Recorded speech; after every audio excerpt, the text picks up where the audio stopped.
ये गलत फहमी में है कि नए आने वाले चीफ जस्टिस काजी फाइज साहब वो इनसे भी ज्यादा आइन और कानून पर अमलदारी को जारी और सारी रखेंगे। ये review order and judgement of Supreme Court जिस तरह इसको उड़ाया है उसी तरह वो भी जाएगा। बहुत सारे लोगों का यह ख्याल है कि अब हो सकता है कि ये फैसले रिविजिट हो जाएं। आपको लगता है कि रिव्यू वाली ऑप्शन तो है, लेकिन उसके अलावा एक और कानून भी है, प्रैक्टिस एंड प्रोसीजर बिल, जिसके ऊपर स्टे दिया था, अगर वो स्टे वेकेट हो जाता है तो उसके बाद कोई गुंजाइश निकल आए इन फैसलों के रिविजिट होने की, तो आपको ऐसा कोई मुमकिन नजर आता है कि 15-16 सितंबर के बाद कुछ जो है वो फैसले रिविजिट हो जाए?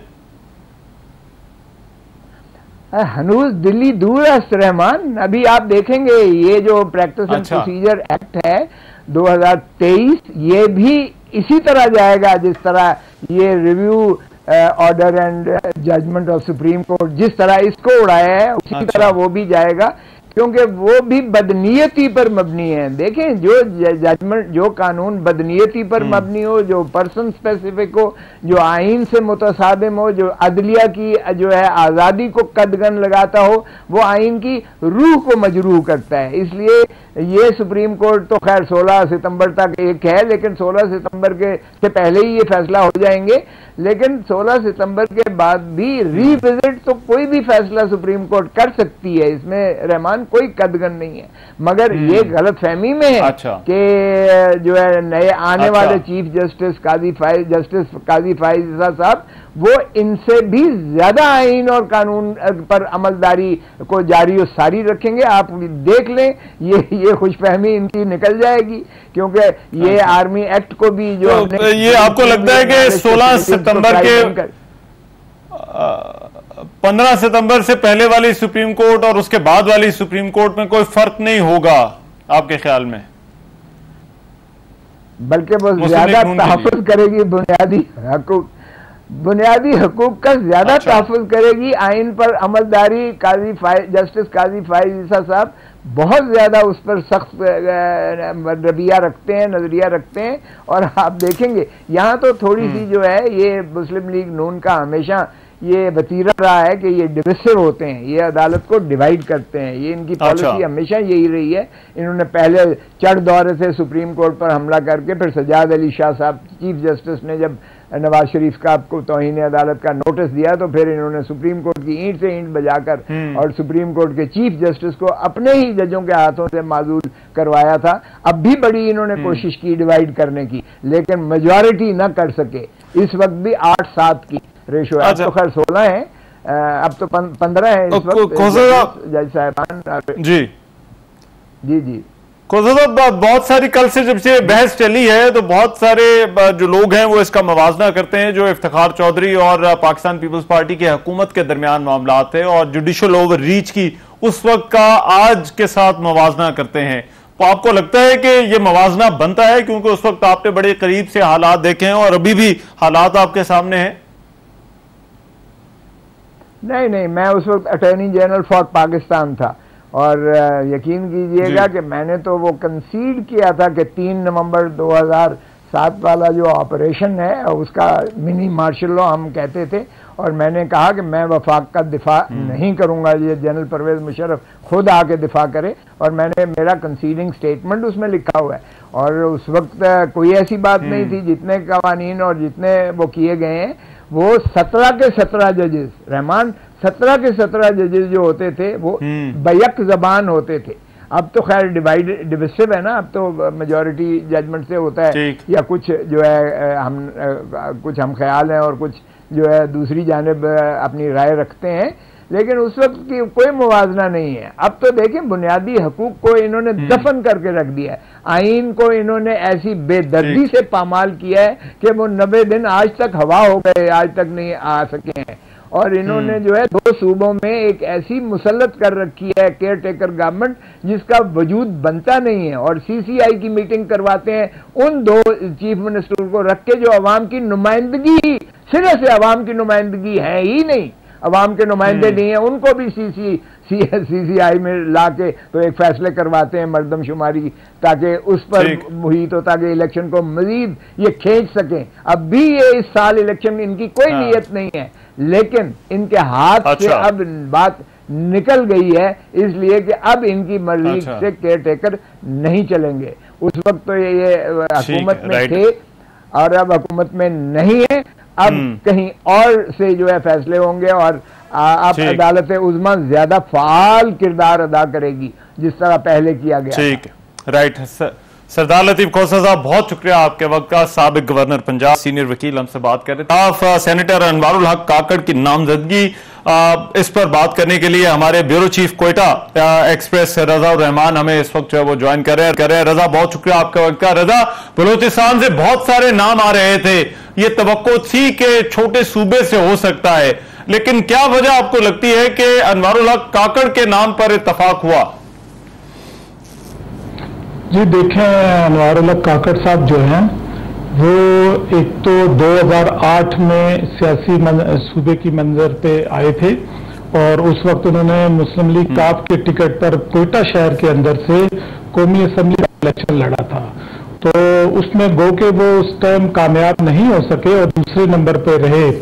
उसके बाद जो है जब 2015 में नवाब सनाउल्लाह ज़हरी की गवर्नमेंट आई बलूचिस्तान में, तो मुस्लिम लीग की गवर्नमेंट थी और मुस्लिम लीग के प्लेटफॉर्म पर अनवारुल हक काकड़ ने जो है वो इसको ज्वाइन किया था और वो उनकी गवर्नमेंट में जो है वो तर्जमान की हैसियत से काम करते रहे।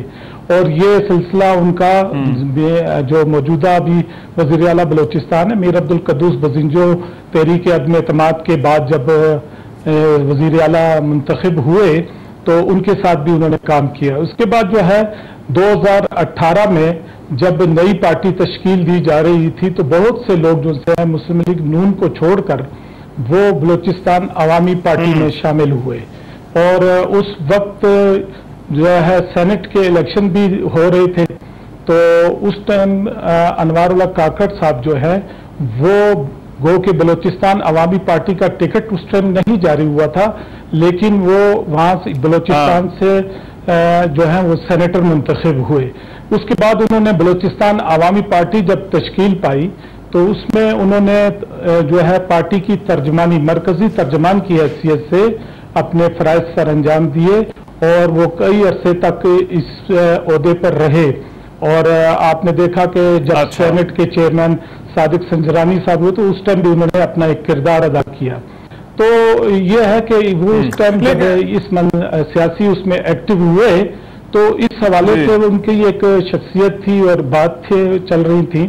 और अब जब ये सूरत हाल हुई कि निगरान सेटअप के हवाले से पूरे मुल्क में बात चल रही थी और इसमें बलूचिस्तान के हवाले से सादिक संजानी साहब का भी नाम था, आपने सुना होगा असलम बोतानी साहब का भी नाम था। तो काफी इस हवाले से में मुशावरत हो रही थी, बात हो रही थी। तो अनवारुल हक काकड़ साहब के हुमा उनके सर पर बैठा है, तो उसका यही है कि उन्होंने उनकी एक तो सियासी बसीरत और एक उनका जो एक सियासी बैकग्राउंड रहा है और वो बलूचिस्तान के हवाले से काफी चीजों की, क्योंकि वो तर्जमानी करते रहे हैं। लेकिन रजा मुझे बताइए, वो क्योंकि बाप पार्टी से हैं, बाप पार्टी के बहुत सारे लोगों से पीपल्स पार्टी भी राब्ते में थी। पहले कोशिश की जा रही थी कि पीपल्स पार्टी में शामिल हों, लेकिन उसके बाद मुस्लिम लीग नून से भी इनके कुछ रहनुमाओं की मुलाकातें हुई। इस एक तरफ वो निगरान वजीर आजम होंगे, दूसरी तरफ बाप पार्टी इलेक्शन में भी हिस्सा लेगी। बलूचिस्तान की सियासत में बाप पार्टी से उनका निगरान वजीर आजम आना, अब इससे बलूचिस्तान की सियासत पर आपके ख्याल में क्या फर्क पड़ सकता है? जी देखिए, बलूचिस्तान अवामी पार्टी जो है वो एक उसमें थी कि जो ये बनाई गई थी उसका जो बुनियादी बात थी, शुरू से ये बात की जाती रही कि किसी भी बड़ी सियासी जमात के पास जाकर बलूचिस्तान के हवाले से फैसले करने के बजाय बलूचिस्तान के फैसले बलूचिस्तान में किए जाएं।